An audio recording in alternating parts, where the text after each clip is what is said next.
అమ్మ నమస్తే అమ్మ. నమస్తే తల్లి.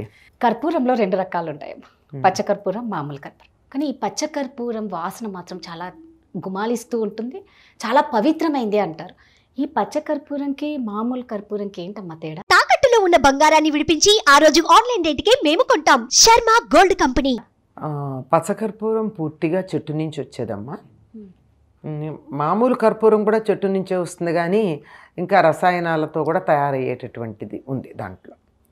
ఈ రెండింటికి ఉన్న తేడా ఏమిటంటే పచ్చకర్పూరం మంచులాగా మెలమెల దగదగగా మెరిసిపోతూ ఉంటుంది. మనం కర్పూరపు బిళ్ళలు చేసుకునేటప్పటికల్లా అందులో కొద్దిగా వ్యాక్స్ కలిపేటప్పటికి అది ఆ రంగు ఉండదు, కానీ ముద్ద కర్పూరంగా కనుక తీసుకున్నట్టే మెరుస్తూ కనపడుతూ ఉంటుంది. ఇది హారతి ఇస్తారు కనుక దీనికి హారతి కర్పూరం అంటూ ఉంటాం. ఇది పచ్చకర్పూరం అన్నది చాలా విలువైనటువంటిది, ఖరీదు కూడా ఎక్కువ. ఇది పచ్చకర్పూరం మామూలు కర్పూరం లాగా దగదగా మెరవదు, కొంచెం ఒపేక్ అంటారు. అంటే దాని నుంచి ఇలా చూస్తూ ఉంటే ఒకవైపు నుంచే కనపడుతుంది. మరి గ్లాసెస్ ఉంటాయి చూడ అద్దాలు, కొన్ని అద్దాల్లో ఇటు అటు తేడా లేకుండా ఇటు అట అన్నట్టు ఒకే అద్దం లేనట్టు కనపడేది కాకుండా ఇటు నుంచి చూస్తే బయట ఉండే వాళ్ళకి లోపల వాళ్ళు కనపడరు, కానీ లోపల వాళ్ళకి బయట వాళ్ళు కనపడతారు, అట్లా అన్నమాట. అట్లా కొద్దిగా ట్రాన్స్పరెన్సీ తక్కువ ఉండేటట్టుగా ఉంటుంది. ఇది ఫ్లేక్స్గా బిళ్ళలుగా ఉంటుంది సహజంగానే. కొంచెం అచ్చమైన తెలుపు కాకుండా కొద్ది అందులో ఆఫ్ వైట్ అంటామే, కొద్ది పసుపు కలిపితే తెలుపులో ఎట్లా ఉంటుందో అట్లా ఉంటుంది. ఇది అలా పెట్టినట్టయితే ఆ కర్పూరం ఈ కర్పూరం కూడా ఉత్పతనం చెందుతాయి. ఉత్పతనం చెందడం అంటే గాలికే అవి ఆవిరైపోతాయి, అవి నీరు కారవు, ఏమవుతాయో తెలియదు, కింద ఏమీ మిగలదు. అందుకే ఏదైనా అవశేషాలు లేకుండా పోతే ఏమంటే హారతి కర్పూరం లాగా హరించుకుపోయారు అంటారు. అంటే ఏమీ మిగలదు అసలు, కనీసం కింద ఇంత మసి కూడా మిగలకుండా ఉంటేనే అది నిజమైన కర్పూరం. మసి కట్టిందంటే అందులో మాలిన్యం ఉందని అర్థం. ఈ రెండింటికి ఆ లక్షణం ఉంది. ఈ పచ్చకర్పూరం మంచి పరిమళ ద్రవ్యంగా కూడా వాడతాం. మన మామూలు కర్పూరాన్ని దానికి వాడడం, హారతికి ఇస్తామే తప్ప తినడానికి వాడడం. పచ్చకర్పూరాన్ని లోపలికి తీసుకోవడానికి కూడా వాడతాం. ఎలాగా అంటే ఇంట్లో ఏదైనా మనం తీపి పదార్థాలు కనుక చేసుకున్నట్టయితే అందులో తప్పనిసరిగా కొంచెం పచ్చకర్పూరం వేస్తాం. చేత్తో ఇలా నలిపితే మెత్తగా పొడుమైపోతుంది. ఆ పొడుమైపోయినప్పుడు ఆ పచ్చరం కూడా తెల్లగానే ఉంటుంది, అంటే దట్టంగా ఉంటే అట్లా ఉంటుందన్నమాట. దాన్ని అలా గనక వేసినట్టయితే సాధారణంగా దాన్ని ముందర వేడి చేయక్కర్లా, అంతా అయిపోయిన తర్వాత ఇంకా దింపబోయే ముందు వేస్తారు. ఆ గుమగుమలాడుతూ ఉంటుంది. గుమగుమలాడడంతో పాటు ఇది తిన్నదాన్ని తేలిగ్గా జీర్ణమయ్యేట్టు చేయగలుగుతుంది. దానితో పాటుగా తొందరగా పాడవకుండా నిలవ ఉండేట్టు చేయగలదు. పచ్చకర్పూరం కనుక వేసినట్టయితే దాంతో తయారు చేసినటువంటి తీపి పదార్థాలు, మిఠాయిలు ఏవైతే ఉన్నాయో ఇవి తొందరగా పాడవు. అందుకే తిరుపతి లడ్డూల్లో పచ్చకర్పూరం వేస్తారు.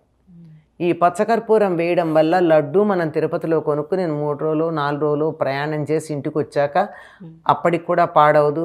బంధువులు ఎవరో వస్తారో అయిన వాళ్ళకి ప్రసాదం పెట్టాలి అనుకుంటే కూడా 4 రోజులు ఆపితే కూడా పాడవకుండా ఉండడానికి కారణం అందులో పచ్చకర్పూరం వేయడం. ఈ పచ్చకర్పూరం ఇంతగా నిలవ ఉంచేటటువంటి గుణం ఉంది. ఈ కారణంగా భగవద్రామానుజుల శరీరానికి 6 నెలలకు ఒకసారి పచ్చకర్పూరపు పూత పూస్తారు. ఇప్పటికీ ఉంది ఆయన శరీరం శ్రీరంగంలో. 6 నెలలకు ఒకసారి ఆ శరీరం మీద ఉన్న కర్పూరాన్ని తీసేసి పచ్చకర్పూరాన్ని మళ్ళీ కొత్తగా పూత పూస్తారు. అది పాడవకుండా ఉంటుంది. దేన్నైనా సజీవంగా, అంటే ప్రాణం ఇవ్వలేదు కానీ ప్రాణం ఉన్నట్టుగా పాడైపోకుండా, కుళ్ళిపోకుండా, చెడిపోకుండా ఉంచగలిగినటువంటి లక్షణం పచ్చకర్పూరానికి ఉంది. అందువల్ల మనం తినే పదార్థాల్లో అది కనుక వేసుకున్నట్టయితే తొందరగా పాడవకుండా ఉంటుంది.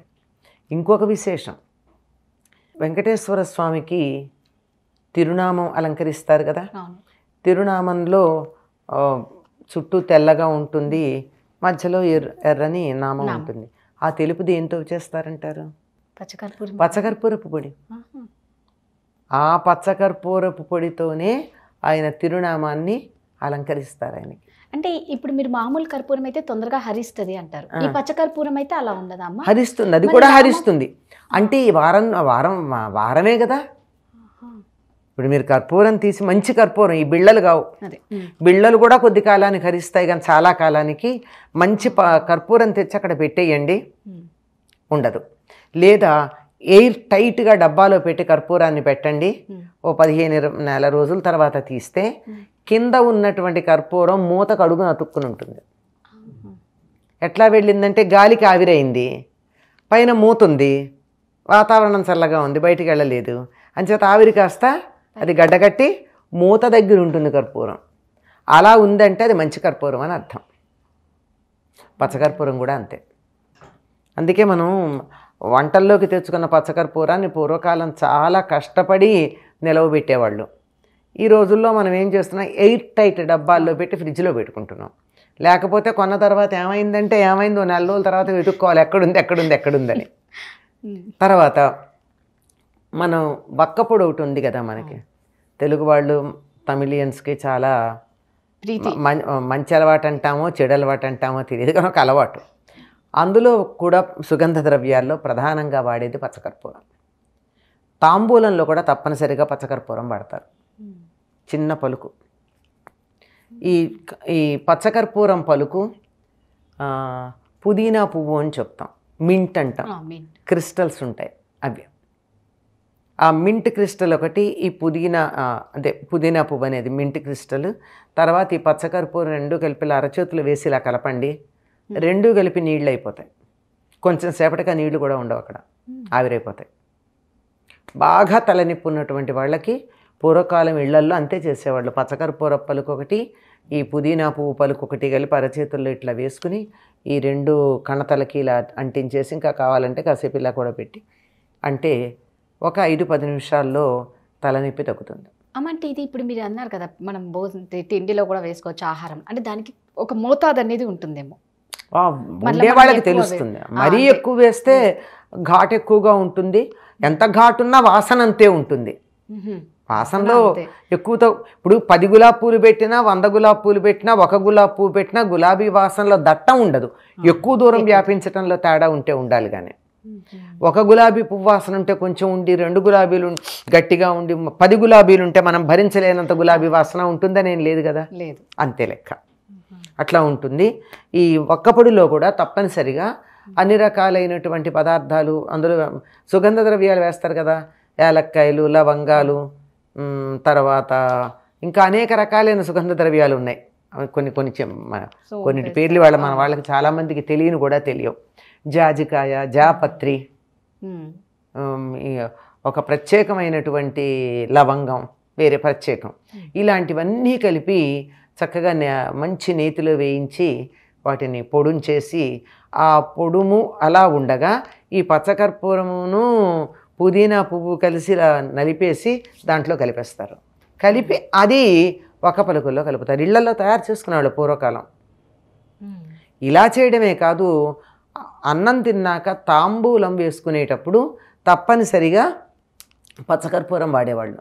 ఆకులు, చక్కని ఆకులు తెచ్చుకుని దాన్ని తుడిచి సున్నం రాచి, ఆ సున్నం రాచిన తర్వాత వక్కలు దాని మీద పెట్టుకుని ఆ వక్కలతో పాటు యాలక్కాయ, లవంగం, ఇలాంటివన్నీ, జాజికాయ, జాపత్రి, ఇంకా గులాబీ రేకలు, కాచు, ఇంకా చాలా పదార్థాలు, కస్తూరి, దాంతో పాటుగా కర్పూరం. వీటి పాళ్ళు తేడా ఉంటాయి. ఇందాక అడిగారు కదా ఎంత మోతాదు ఏంటని, అది చెప్పలేం. కానీ దీంట్లో ఒకప్పుడు తెలిసేదట. మనుచరిత్రలో చెప్తాడు, అక్కడ నుంచి ఒక మంచి తాంబూలపు వాసన వస్తుంది, అక్కడ ఒక స్త్రీ ఉన్నట్టు నేను గమనించాను అని. ఎట్లా తాంబూలపు వాసన బట్టి? అందులో కర్పూరపు వాసన ఎక్కువ ఉందట. దానిని బట్టి, ఆ పాళ్ళని బట్టి, ఆ వాసనని బట్టి కర్పూరము, కస్తూరి, వాటి పాళ్ళు ఎలా ఉన్నాయో చూసి అది స్త్రీ వేసుకున్న తాంబూలం అని వీళ్ళు గుర్తించారట. మనం చెప్తాం కదా, కారాకిళ్ళి వేసుకుంటే ఆడపిల్లలు అనుకోం కదా, అనుకోము. హారతి కర్పూరం కలిసిందంటే అది ఆడపిల్ల. హారతి కర్పూరం కలిస్తేనా?